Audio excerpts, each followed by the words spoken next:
সারোয়ার বলেছিল, যদি তোমার কোনো বলো বন্ধু আত্মীয় যদি থাকে তাহলে শুনে নাও, তুমি তাকে তোমার জায়গা নিয়ে এসে ডেকে তুমি তাকে জিম্মা দিতে পারো। হযরতে সাঈদ ডাক দিয়ে বলেছিল, বাদশাহ আমার বাড়ি মদিনা শরীফে, আপনার বাড়ি হচ্ছে বাহারাইন শরীফে। ওরে সারোয়ার, এখানে আমার কোনো আত্মীয় বন্ধু নাই, তুমি আমাকে জবাই করে দাও। সারোয়ার বলল, তাহলে আমার আর কোনো দোষ লাগাতেও পারবা না, আমি কথা দিয়েছিলাম তুমি কথা তুমি রাখতে পারলে নাও। হাজার হাজার লোকের মধ্যে থেকে বাপজি একটা যুবক বাপজি ডাক দিয়ে বলেছিল, ঝাঁপ দিয়ে সাঈদের ফাঁসির জায়গায় ওই মঞ্চে দাঁড়িয়েও। সাঈদের হাত দুখানা ধরে বলেছিল, ভাই সাঈদ বন্ধু শুনে নাও, কে বললো এ হাজার হাজার লোকের মধ্যে তোমার বন্ধু নাই? ও বাপজি ভাইরাও, আল্লাহ কোরআন পাকে বলেন, মাইয়াহদিহিল্লাহু ফালা মুদিল্লা লাহু ওয়া মাইয়ুদলিলহু ফালা হাদিয়া লাহু। আমার আল্লাহ বলেন, আমি যাকে হেদায়েত বানাবো পৃথিবীর মানুষ নাই তাকে গোমরাহ বানাতে পারবে, আর আমি যাকে গোমরাহ বানাবো পৃথিবীর মানুষ নাই বাপ যে তাকে আপনার হেদায়েত বানাতে পারবে। আল্লাহ কাকে কখনো হেদায়েত দান করবে বাপজি কেউ বলতে পারবো না। আজ একটা লোক বাপজি মাদ করা আছে, কালকা 5 ওয়াক্ত নামাজি হয়ে যেতে পারে, আজ বিড়ি খাচ্ছে কালকে নাও খেতে পারে। আল্লাহ বলেন, আমি কাকে কখনো হেদায়েত করব আমি আল্লাহ ছাড়া কেউ বলতে পারবে না। ওই হাজার হাজার লোকের মধ্যে থেকে একটা যুবক বাবা দাঁড়িয়ে সাঈদের মঞ্চে দাঁড়িয়ে হাত দুখানা ধরে বলেছিল, ভাই সাঈদ কে বললো এ বাহরাইন শরীফে তোমার বন্ধু নাই? হযরত সাঈদ অবাক, ডাক দিয়ে বলেছিল, ভাই তুমি কে? সাঈদকে ডাক দিয়ে বলো, ভাই রে আমি তোমার 1 ঘন্টার বন্ধু হয়ে গিয়েছি। বলো ভাই তোমার নাম কি? বলে আমার নাম ইসহাক। কি নাম বললা? ইসহাক, ইহুদির সন্তান। ডাক দিয়ে বলল, ভাই ইসহাক তুমি কি আমার নবীজিকে চিনো? ইসহাক বলে, না তোমার নবীজিকে চিনি না, তোমার নবীকে দেখে নাই। বলে ভাই রে এর আগে কি তুমি আমাকেও কোথাও দেখেছো? বলে না ভাই দেখেছিলাম না, আজই দেখলাম, গতকালকেও দেখেছিলাম না। ভাই তাহলে শুনে নাও, তুমি আমার জিম্মা নিবা? বলে হ্যাঁ। ও সাঈদ ভাই তুমি আমাকে বন্ধু বলে তুমি আমাকে বরণ করে নাও, মেনে নাও, তোমার দিলে জায়গা দাও, তোমাকে আমি আমার অন্তরে জায়গা দিয়ে দিয়েছি বন্ধু বলে। ভাই রে ও ভাই, বাদশাহ বলেছে তোমার বন্ধু তোমার আত্মীয় যদি জিম্মা নিয়ে নেয় তবে তোমাকে যেতে দেবে, নচে যেতে দেবে না। এই সাঈদ ভাই তোমার কলেমা পড়ি মুসলমান আমাকে বানিয়ে নাও, আর তোমার জিম্মা নিয়ে নিলাম, যাও তুমি চলে যাও, তোমার মার ওয়াদাটা তুমি পুরা করে এসো, কথা যে দিয়েছো তুমি। সাঈদ কথাটা শুনছেন আর চোখ দিয়ে ঝরঝর করে পানি ঝরে। বাবা অনেক সময় কিছু মানুষের ব্যবহার দেখে বাচ্চা মানুষের চোখে পানি চলে আসে খুশিতে। ডাক দিয়ে বলেছিল, ভাই সাঈদ শুনে নাও, যাও।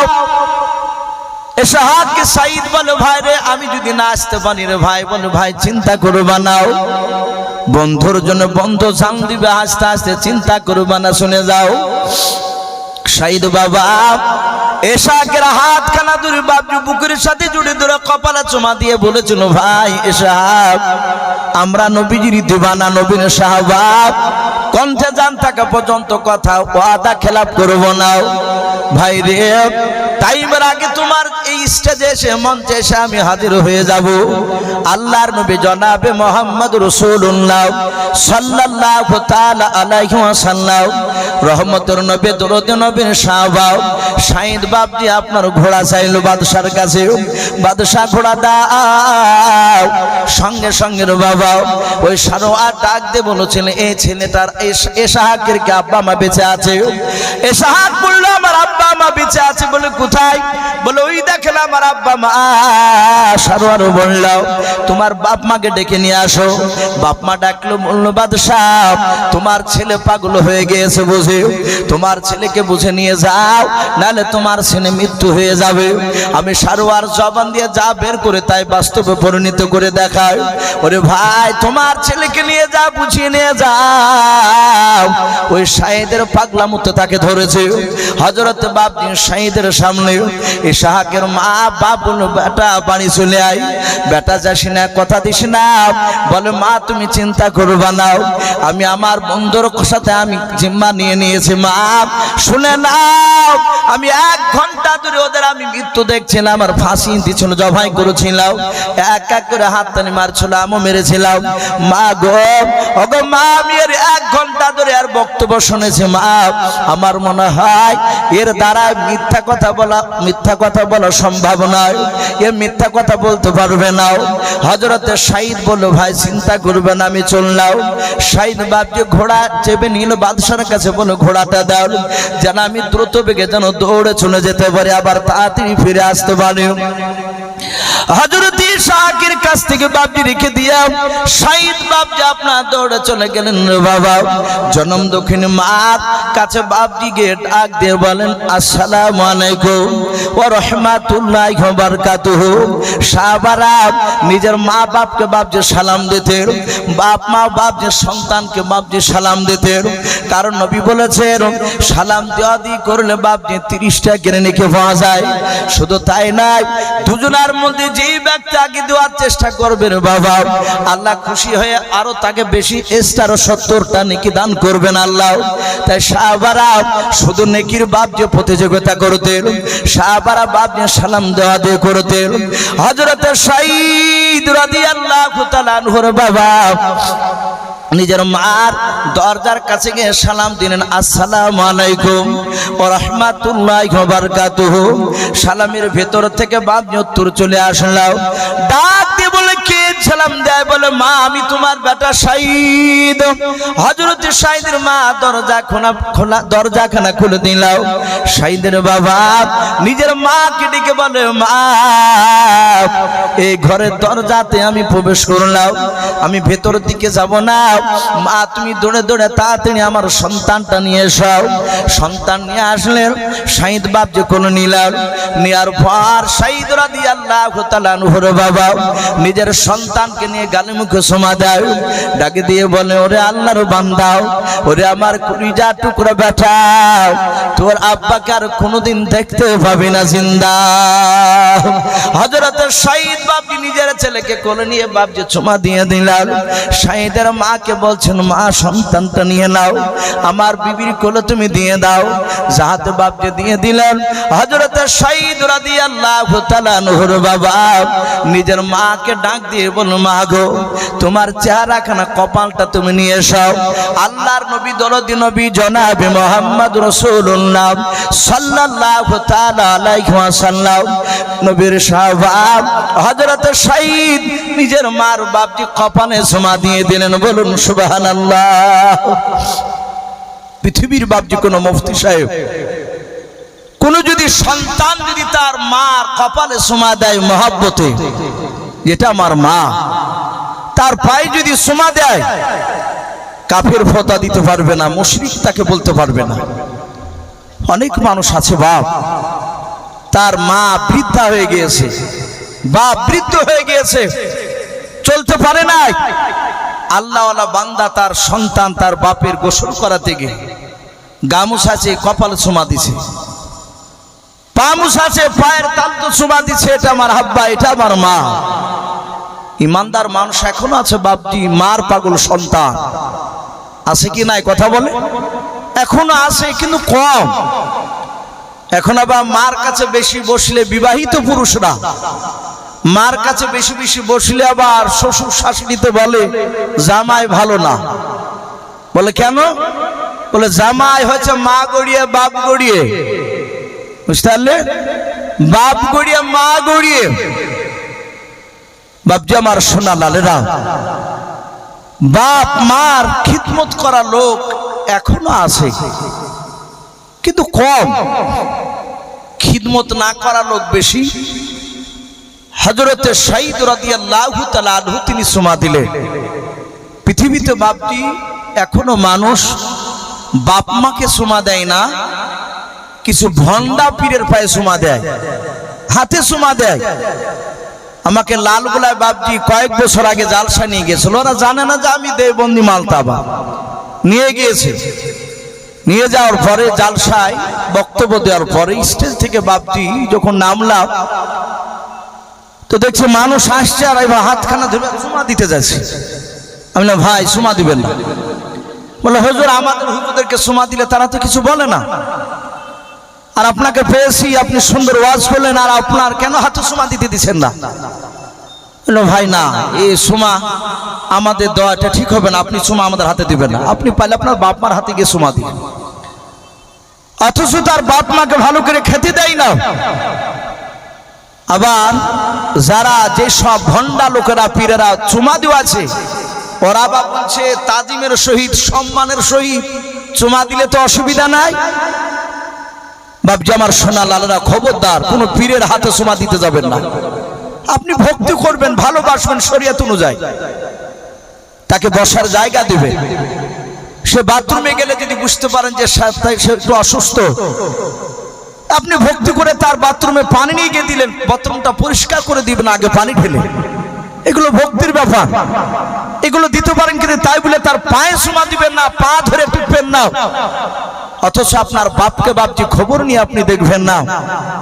আর কুটি থেকে ভণ্ডা আসবে, তাকে টাকা আপেলের ঝোলা নিয়ে দিবেন আর চুমা খাবে। এটা বাপজি কখনই করবেন না। হযরতে সাঈদ তার মাকে বলছেন, মা। সাঈদের মা বলছে, বেটা আমি তোর মুখের দিকে তাকে দেখছি, তুই এত তাড়াহুড়া করছিস কেন আর কাঁদছিস কেন বল? সাঈদ বলে, মা আমার 19টা সাথী ভাই তারা কেউ বেঁচে নাই। হযরতে সাঈদের মা ডাক দিয়ে বলে, বেটা তাহলে তুই কেমন করে জিন্দা ফিরে আসনি বল?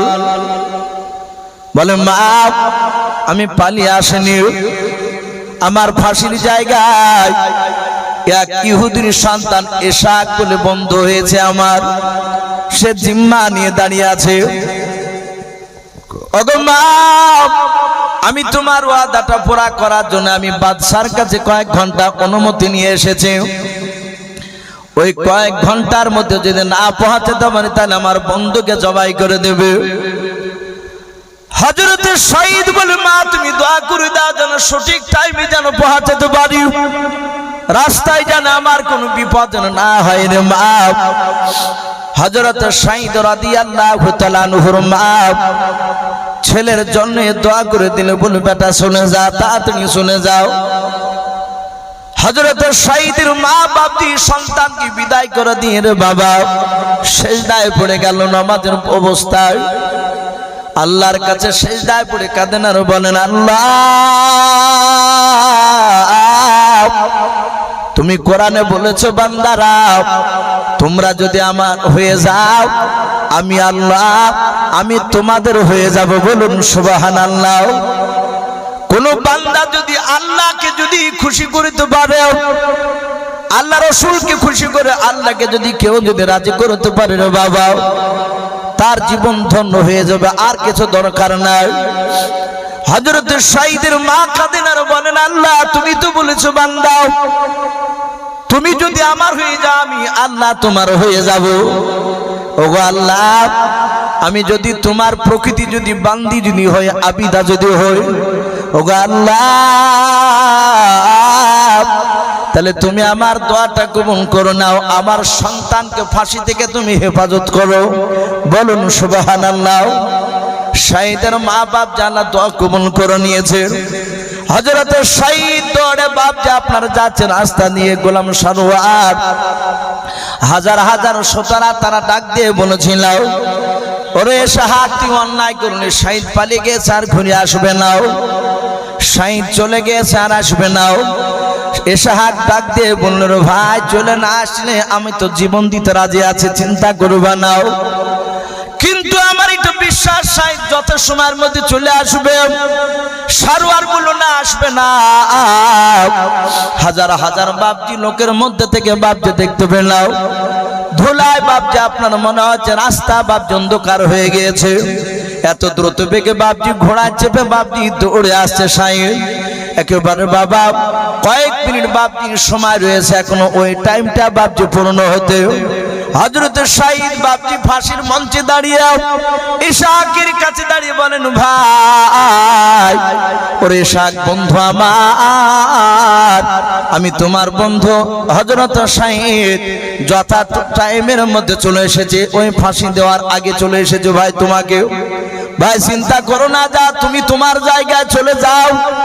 সাইদ বলল, ভাই যা তুমি চলে যাও। হাজার হাজার লোকেরা তারা আশ্চর্য হয়ে গেল, রে বাবা এ তো মৃত্যুর ভয় করলো না। সারোয়ার ফাল ফাল করে বাপ যে আছে সাইদের চেহারার দিকে মনে হচ্ছে জবান বন্ধ হয়ে গেছে, কথা বলে নাই। হযরত সাইদ বলে, ভাই চলে যাও। ইসহাক বলে, ভাই যাবার জন্য বন্ধু বানাই না রে ভাই, তোমার বিশ্ব নবীর কাছে আমাকে নিয়ে চলো। বলুন সুবহানাল্লাহ। যদি বাদশা যেতে না দেয় তোমাকে তো জবাই করব বলেছে, তোমাকে যদি জবাই করে দেয় রে ভাই তোমার সাথে যেন বাদশা ইসহাক আমি বলছে আমাকেও যেন জবাই করে দেয়। আমিও জিন্দা বেঁচে থাকতে চাই না, যেহেতু আমি এখন বাদশার লোক না, আমি নবীর লোক হয়ে গিয়েছে। হযরত সাইদ রাদিয়াল্লাহু তাআলা আনহুর বাবা ইসহাক নাই সাইদ সারোয়ারকে বলেছিল, ওগো বাদশা সারোয়ার, ওগো বাদশা সারোয়ার না তুমি আমাকে এবার জবাই করে দাও। সারোয়ার বাবা সাইদের কথা শুনে বাপ যে কথা বলে নাই, ডাক দে বলে, বাদশা কি ব্যাপার, জবান কেন বন্ধ হয়ে গিয়েছে, আপনার কথা কেন বলেন নাই? আপনি জবাই করে দেন, আপনার এবার পালা হয়ে গিয়েছে। সঙ্গে সঙ্গে বলল, ভাই এবার আমার পালা, জবাই করে দাও। ডাক দিয়ে বলল, ওরে সাইদ তোর কে মৃত্যুর ভয় তোর হয় না? বলে না, মৃত্যুর ভয় পাই না আমরাও। সারার বলে, সাইদ রে তুই যদি মদিনা থেকে যদি না আসতি তোকে আর নিয়ে আসতে পারতাম না, তুই না আসলে তোকে আনতে যেতে পারতাম না। ও সাইদ তুই আসলি, তুই না আসলি তো পারতে। বলে, ভাই বাদশা শুনে নাও, আমার জান থাকা পর্যন্ত ইসলামের শরিয়াতে আমি লাল কালির দাগ ফেলতে দেব না।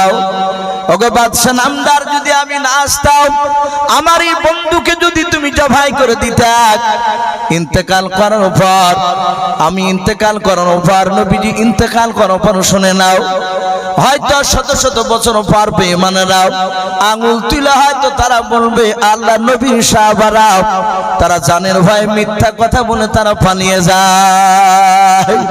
ওগো বাদশা, তাই আমরা শরিয়াতের খাতা লাল কালির দাগ ফেলতে রাজি নাই। চলে এসেছে আমরা জবান রেখে দিই, তারা জবান ফোড়া করে দেখায়, তুমি আমাকে জবাই করে দাও। সারোয়ারের দুই চোখের কোনা দিয়ে পানি ঝরতেছে। ডাক দিয়ে বলেছিল, সাইদ ভাই তোমার ভিতরে যে সততা দেখতে পাচ্ছি না ভাই, ওই যে তোমার 19টা ভাইকে জবাই করে নিয়েছে, তারা ওই রক্ত ভাসতেছে, বলো তাদের সততা কি তোমার মতো ছিল বলো? সাইদ বলে, ভাই আমার সাথী ভাইরা যে আমার চোখের সামনে তারা মৃত্যু পড়ে আছে, জবাই করে দিয়েছে। বলে, হ্যাঁ এদের সততা আমার চেয়ে শত শত গুণ তাদের সততা বেশি। বলুন সুবহানাল্লাহ। সারোয়ার বলল, ওরে সাইদ তোমাদের যদি এত সুন্দর চরিত্র হয় তাহলে তোমার মহান নবীর চরিত্র কতটা যে মহান হবে তা ভাষায় প্রকাশ করা যাবে না।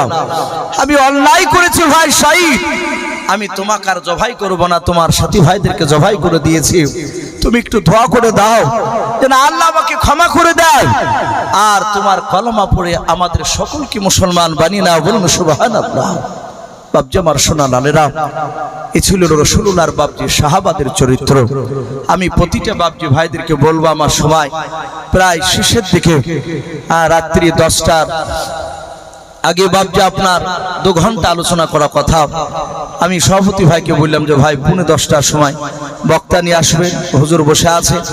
আমি বলবো, অনুরোধ করব ভাই আপনি তাড়াতাড়ি বক্তা নিয়ে আসুন, যেহেতু রাত্রি অনেক হয়ে যাচ্ছে।